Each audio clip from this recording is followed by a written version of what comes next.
Cuttack ग्रामांचल SP भाव जोगदेले प्रतीक सिंह। कटक ग्रामांचल आरक्षी अधीक्षक भाव कार्य जोग देछंती 2014 बैच आईपीएस अधिकारी प्रतीक सिंह।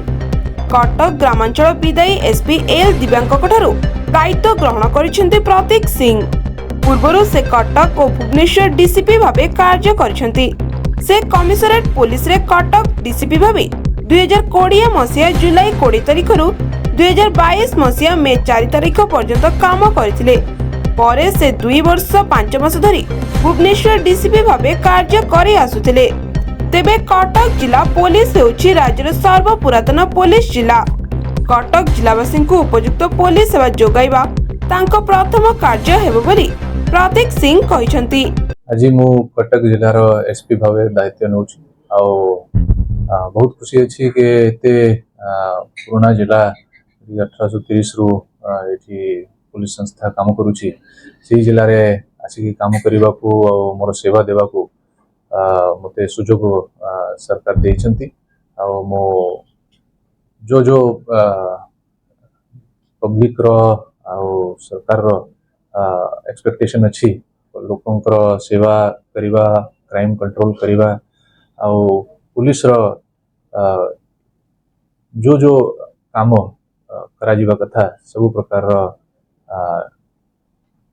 सेवा लोकों को जो जगैबार अछि से उद्देश्य रे काम करिबी।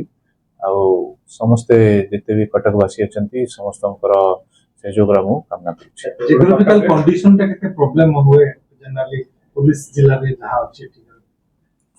देखो तो आगु भी मो कंधमाल जिले में काम करी जो कि गोटे बहुत बड़ा जिला थिला और